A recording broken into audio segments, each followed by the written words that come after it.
Good evening, সন্ধে 6টা, আমি সুদীপ্তা, সান বাংলা, আর সঙ্গে লাখ টাকার লক্ষ্মী লাভ সিজন 2।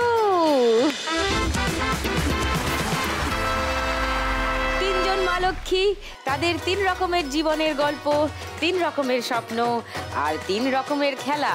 এই করতে করতে এগিয়ে যাব আমরা। সময় কাটাবো আগামী 1 ঘন্টা একসঙ্গে। কাদের সঙ্গে আজকের 1 ঘন্টা কাটছে তাদের ডেকে নি, প্লিজ ওয়েলকাম।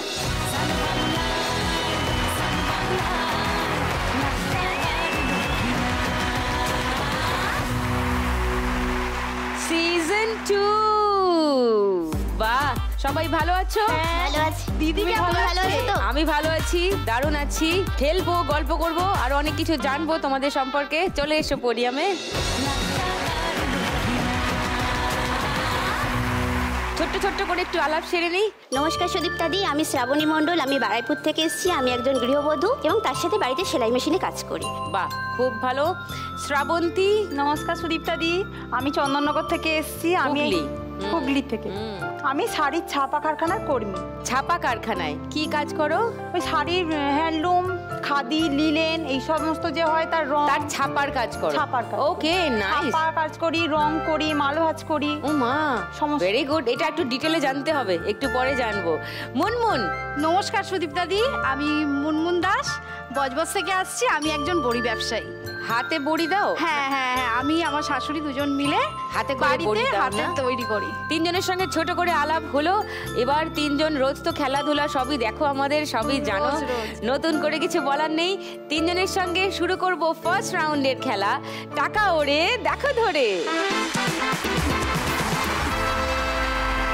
এটা হলো টাকা ওড়ার মেশিন। তোমরা নিশ্চয়ই দেখেছো এই মেশিন আগে।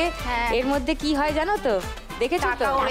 টাকা ওড়ে। হ্যাঁ, সেইগুলোকে ধরতে হয়। 1 মিনিট সময়ের মধ্যে যত টাকা ধরতে পারবে সেটাই তোমার। এইটুকুই খেলা, বিশেষ কোনো ব্যাপারই না। শ্রাবণীর কাছে আসি। শ্রাবণী, তোমার কথা একটু শুনি। আমার 2019 সালে বিয়ে হয়, তারপর আমি চলে যাই শ্বশুর বাড়িতে। 1 বছর মোটামুটি ভালোই সংসার করছিলাম। হঠাৎই আমার ভীষণ অসুস্থ হয়ে পড়লাম 2020 লকডাউনের পরে। সারাক্ষণ জ্বর, সারা শরীর আমার ফুলে গিয়ে র্যাশ ট্যাশ হয়ে সারা শরীরে খুব খারাপ অবস্থা হয়ে গেল। ডাক্তার দেখিয়েও কিছু বলতে পারছে না। তারপর ওরকমভাবে চিকিৎসা করছিলাম। আমার তো সেরকম সামর্থ্য নেই, হসপিটালেই আমি দেখাতাম, পিজি হসপিটালে আমার দেখালাম।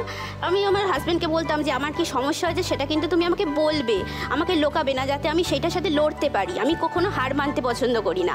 তো সেই হিসাবে আমার স্বামী আমাকে বলে যে তোমার কিডনি খারাপ হয়ে গেছে,